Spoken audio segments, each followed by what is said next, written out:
Deus seja louvado, o título desta mensagem: o poder e o significado do sangue. Agora vamos ao livro de Hebreus, capítulo 9, verso 22. Lemos as seguintes palavras: e quase todas as coisas na lei são purificadas com sangue, e sem derramamento de sangue não há perdão de pecados. Veja então que para onde nos voltemos, encontramos sangue. Que se trate de um acidente rodoviário ou aonde várias guerras estão sendo travadas nesse mundo de hoje. O sangue está sendo derramado e agora, onde quer que olhemos, estamos vendo sangue sendo derramado. E há muito o que dizer sobre o sangue. Há muito o que dizer sobre o sangue na Bíblia. O crime é derramamento de sangue. A cruz vermelha significa sangue. Há alguns anos, um dos romances mais populares era A Sangue Frio. E o judaísmo e o cristianismo, ambos foram chamados de uma religião sanguinolenta, um verdadeiro matadouro. E a verdade é que a Bíblia fala frequentemente sobre o sangue. E eu quero responder em apenas alguns momentos, por esta mensagem, o que significa o sangue. E como você não pode ir para o céu sem o derramamento de sangue e sem o perdão de seus pecados. A menos que o sangue tenha sido derramado por você naquela cruz. Bendito o Senhor. Em Levíticos capítulo 17, verso 11, a Bíblia diz: porque a vida da carne está no sangue, e eu dei o sangue no altar para fazer expiação por vossas almas. Porque é o sangue que faz a expiação da alma. Essa palavra expiação é usada 80 vezes no Antigo Testamento, é usada 101 vezes no Novo Testamento. A palavra expiação significa unificação, unindo Deus ao homem, fazendo uma expiação, ou seja, tomando o lugar do homem na morte, no sofrimento, no inferno daquela cruz. Agora, se você é uma pessoa normal, uma pessoa média, você tem cerca de 5 litros de sangue no seu corpo. E ele circula a cada 23 segundos, de modo que todas as células do corpo é constantemente fornecida e limpa ao mesmo tempo. Ou seja, o sangue carrega o lixo, carrega o oxigênio para dentro do corpo, e é provavelmente a substância mais misteriosa do corpo que compõe a vida real do corpo. E a Bíblia ensina que todos nós, qualquer que seja a cor de sua pele, qual seja o seu passado, somos todos parentes de sangue com Adão. Somos feitos do mesmo sangue. Não sabemos qual a cor da pele de Adão. Não nos diz se era preto ou branco, ou amarelo ou marrom, mas sabemos que o sangue é o mesmo. Sabemos também que Jesus Cristo, Santo é o Senhor, não era um homem branco. Ele também não era um homem negro. Ele veio daquela parte do mundo que faz parte da África, Ásia e Europa. Ele provavelmente tinha uma pele morena como as pessoas daquela época. Mas o apóstolo diz em Atos 17, ele fez de um só sangue todas as nações dos homens para habitar sobre a face da terra. Somos feitos de um só sangue, somos todos parentes uns dos outros e todos nós temos a nossa origem comum em Adão e Eva. Agora, é o sangue de Adão que corre nas veias de cada homem, seja ele preto ou branco, judeu ou gentio, pagão ou culto, seja você quem for. O sangue de Adão está em suas veias, e esse sangue de Adão carrega em si uma doença fatal, uma sentença de morte. No momento em que você nasce, você está condenado a morrer, porque na corrente sanguínea está a morte, ou seja, uma doença fatal que a Bíblia rotula de pecado.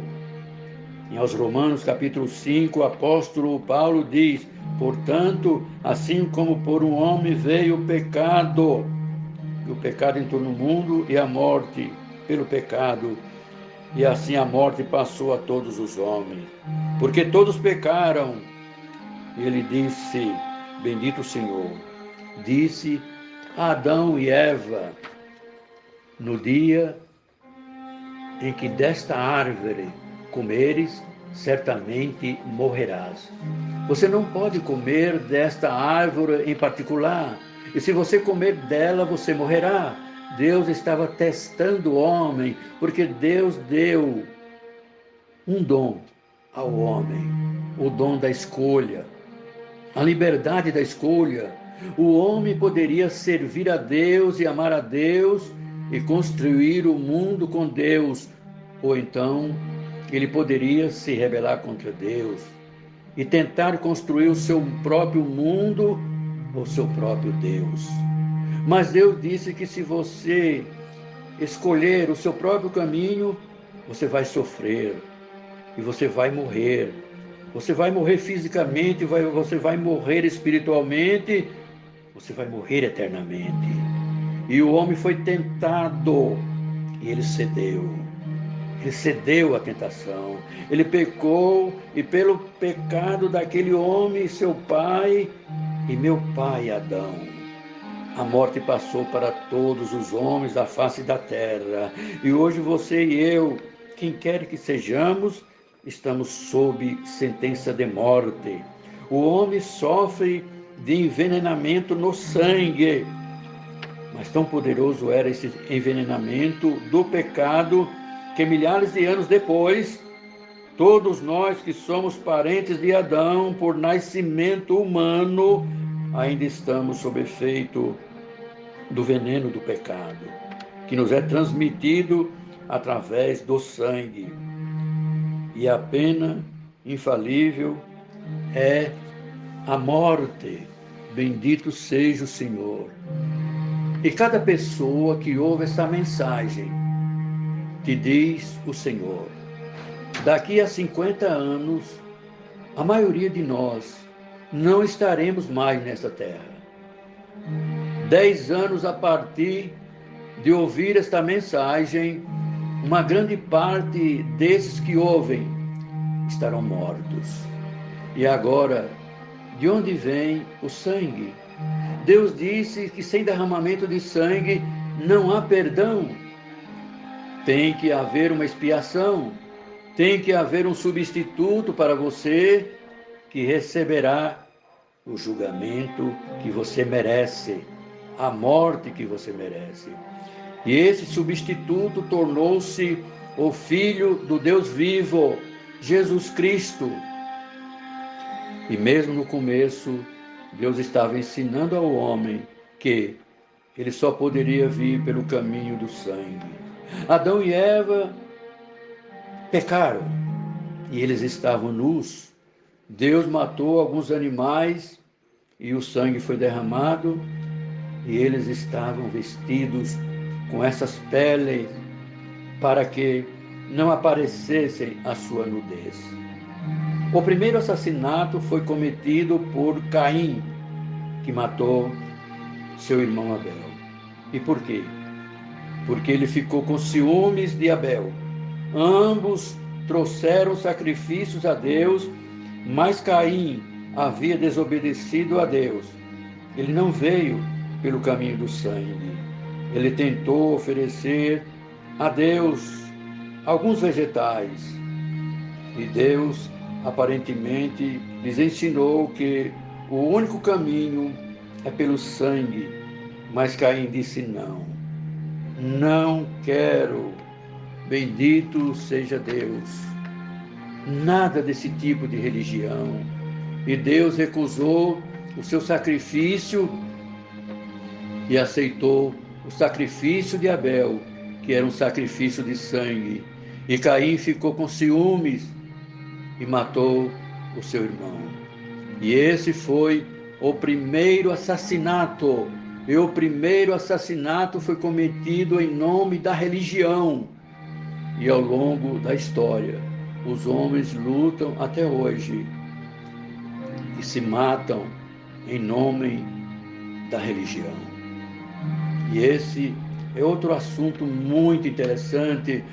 Mas veja, Noé construiu um altar ao Senhor e tomou de todo animal limpo e de toda ave que era limpa e ofereceu em holocausto sobre o altar. Sangue foi derramado nos dias de Noé. E Abraão, Deus disse a Abraão: Abraão, eu quero que você vá e leve seu filho Isaque. Quero que você ofereça seu filho Isaque como sacrifício. Abraão não duvidou de Deus. Ele não questionou com Deus, mas ele obedeceu a Deus implicitamente. Ele levou seu filho em uma viagem de 3 dias ao Monte Moriá, onde Jerusalém está localizada hoje. E lá ele levou seu filho no altar e pegou seu cutelo e estava pronto para executar o seu filho, quando Deus estendeu a sua mão, agarrou na mão de Abraão e disse: Santo é o Senhor. Não, Abraão. Há um carneiro preso no matagal pelos chifres. Pegue-o, sacrifique-o. Deus disse: agora vejo que acredita e que confia em mim. Bendito seja o Senhor. Glórias a Deus. Eu quero te perguntar, por esta mensagem, você acredita em Jesus Cristo? Você acredita tanto que faria o que Abraão fez? E não é à toa que ele foi chamado o pai da fé. Não é de admirar de que seja chamado pai de muitas nações. E Deus viu implicitamente que ele estava disposto a oferecer o seu único filho, filho da linhagem, no altar, porque Deus lhe disse para fazer isso.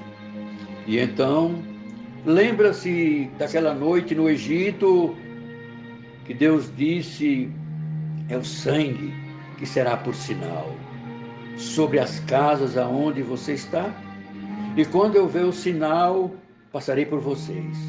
Em outras palavras, saia, pegue um cordeiro, eu vou destruir os primogênitos de cada família no Egito. Eu quero que você pegue um cordeiro, mate-o, pegue o sangue e coloque no batente da porta.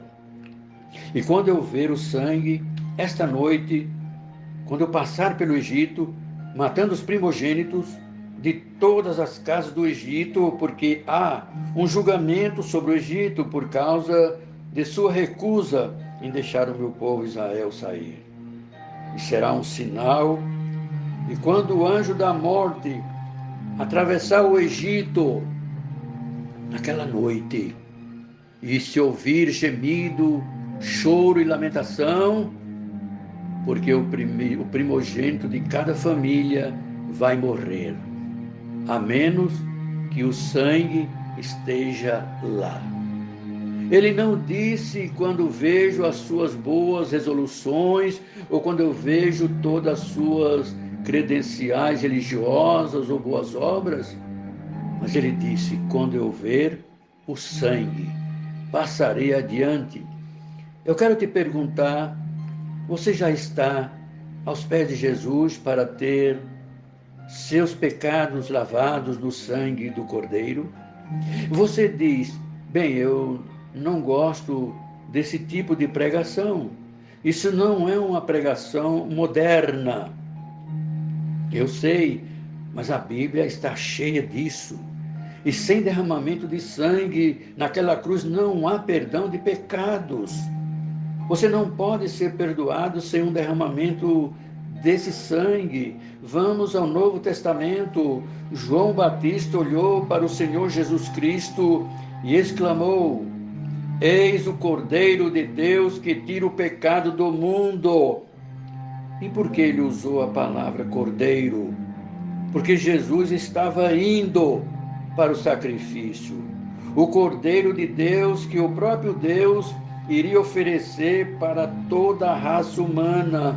E por que aquele Cordeiro derramou seu sangue na cruz? Você pode ter a vida eterna. Você pode ter o perdão dos pecados. Você pode saber que está, bendito o Senhor, indo para o céu. Esta tarde ou esta noite, e você pode se tornar uma nova criatura na pessoa bendita de nosso Senhor e Salvador Jesus Cristo. Vejo Jesus chorando sobre Jerusalém. Eu vejo Jesus suando sangue no jardim. E eu vejo derramamento de sangue na cruz. Bendito o Senhor. 14 vezes Jesus previu sua morte e ele disse que viria para dar sua vida em resgate de muitos. Você precisa nascer de novo. Lembra-se do que ele disse para Nicodemos. Você deve nascer de novo. Ele também disse como Moisés levantou a serpente no deserto. Mesmo assim, importa que o Filho do Homem seja levantado. A morte de Jesus Cristo é mencionada 255 vezes no Novo Testamento e é o próprio coração do Evangelho. Metade de todo o Evangelho de João e 1/4 de todos os Evangelhos compõem todos os eventos que cercam a morte de Jesus Cristo. A morte de Jesus Cristo e a sua ressurreição é o evento histórico mais importante na história do mundo. Nada mais se compara a isso. Se o sangue de Jesus Cristo não perdoa nossos pecados e não nos purifica, e não é uma expiação pelos nossos pecados, e se ele não ressuscitou dos mortos, somos os mais miseráveis dos homens. E não há esperança para você, e nem há esperança para o mundo. Bendito o Senhor. Estamos caminhando para um Armagedon. E isso destruirá a raça humana e acabará com tudo. Mas Jesus Cristo morreu. Ele ressuscitou dos mortos. Ele estava vindo de novo. E há esperança. Eu acho que os jovens estão buscando algo para acreditar, algo para se entregar, uma causa para acreditar, uma bandeira para seguir, uma canção para cantar, algo para mudá-los, algo para acreditar. Entregue-se a Jesus Cristo, que está disposto a ir para a cruz com você e que está voltando um dia para ser governante deste mundo. Pedro disse que o sangue redime, por mais que saibas que não foste redimidos com coisas corruptíveis como prata e ouro da vossa boa maneira de viver, mas pelo sangue de nosso Senhor e Salvador Jesus Cristo, como de um cordeiro sem defeito, e assim você foi redimido, não com prata e nem ouro. Você pode trazer toda a prata que você puder e vir para a igreja. Isso não vai salvar a sua alma. Você pode fazer as boas obras durante toda a sua vida, mas isso não salvará a sua alma. Entregue-se a Jesus Cristo, que está disposto a ir para a cruz com você, e que ressuscitou dos mortos, e que voltará um dia para governar o mundo. Bendito seja o Senhor. E Pedro disse que o sangue redime. Preste atenção, saiba que vocês não foram redimidos com coisas corruptíveis como prata e ouro, da vossa vã maneira de viver, das tradições de vossos pais, mas com o precioso sangue de nosso Senhor Jesus Cristo, como de um cordeiro sem defeito. Foi assim que você foi redimido. Você pode trazer toda a prata e ouro, pode colocar tudo em suas mãos e trazer para a igreja, e isso não salvará sua alma. Você pode fazer boas obras pelo resto de sua vida, mas isso não vai salvar a sua alma, porque você é salvo não por obras, não por bondade, honestidade, mas você é salvo pela graça de Deus, através da fé. E isso não vem de vós, não vem das obras, para que ninguém se glorie. Quando eu chegar na entrada dos céus, eles me perguntarem que direito eu tenho de estar lá. Eu não vou dizer, bem, Senhor, eu li a Bíblia inteira, várias vezes, e, Senhor, eu preguei para muitas pessoas enquanto estava lá. Mas eu vou dizer simplesmente, eu me agarro à cruz. Eu venho pelo sacrifício e pela graça de Deus que estava em Jesus Cristo naquela cruz. Eu estou aqui por causa do sangue que foi derramado na cruz. Bendito seja o Senhor. Veja o sangue que carrega consigo a ideia de vida. Jesus deu sua vida por nós na cruz. A salvação é gratuita para você e para mim, mas custou a Deus o seu Filho. Ele tinha que nos redimir. Bendito o Senhor, porque você vê, Deus é um Deus justo e Deus não poderia simplesmente ver tudo e dizer para nós, eu os perdoo. Ele não seria mais o Deus justo, ele teria sido um mentiroso. Alguém teve que pagar o preço pelos seus pecados. Jesus Cristo pagou o preço por você. Ele levou sobre si o julgamento e o inferno, porque você e eu merecíamos aquela cruz. A Bíblia diz que sem Jesus Cristo somos escravos do pecado. E todo aquele que comete pecado é escravo do pecado. E muitos que ouvem essa mensagem são escravos do pecado. Mas Jesus Cristo pode libertá-lo e dar-lhes um espírito livre e dar-lhe uma alegria e uma paz que você nunca conheceu. A Bíblia diz que somos justificados pelo sangue. Não somos apenas redimidos, somos justificados. Muito mais agora, justificados pelo seu sangue, seremos salvos, como se nunca tivesse pecado. A justiça, bendito Senhor, a justificação é mais do que um perdão. Bendito Senhor.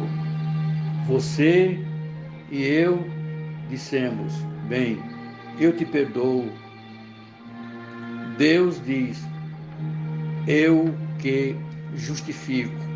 Eu coloco você na minha vida, como se você nunca tivesse cometido um único pecado. Totalmente inocente por causa do sangue. Quando Ele olha para você, Ele olha através do sangue e não consegue ver os seus pecados. Essa é a coisa emocionante e maravilhosa. E outra coisa, Ele nem consegue se lembrar dos seus pecados. Você pode até se lembrar de seus pecados. O diabo também pode ver e acusar você com isso, mas Deus não pode se lembrar deles. Ele pode apagar a fita dos seus pecados, os pecados da sua vida. E a Bíblia diz que é o sangue de Jesus Cristo que traz paz. E tendo feito a paz pelo sangue da cruz, ou seja, paz entre você e Deus. E quando você tem paz com Deus, você tem a possibilidade de ter paz em sua família, paz no coração. Essa paz foi trazida pelo sangue de Jesus Cristo. Você sabe que temos banco de sangue, e é um banco de sangue que podemos recorrer pela fé. E levará a nossa culpa e os nossos pecados embora. Lemos muito sobre transplante de coração e há 2 fatores para o transplante dar certo. Primeiro, tem que haver um doador. Jesus Cristo, o Nazareno, é o doador. Hoje, essa tarde, para você que ouve essa mensagem. Em segundo lugar, o paciente tem que aceitar ou rejeitar o coração que ele recebeu. Hoje você tem que aceitar ou rejeitar. E qual é a sua escolha? E não existe terreno neutro. O Evangelho não oferece neutralidade. Você toma sua posição com Jesus Cristo na cruz e confia total e completamente nele. Ou você confia em suas próprias obras de bondade, outras coisas que é um caminho falso, uma estrada falsa. Estou pedindo agora que entregue sua vida a Jesus Cristo. Receba o sangue que limpa e lava todo o seu passado e lhe dá paz, justificação e vida eterna. O que precisa fazer? Somente crer e serás salvo, tu e a sua casa. E Deus, por Jesus Cristo, seja hoje e eternamente glorificado.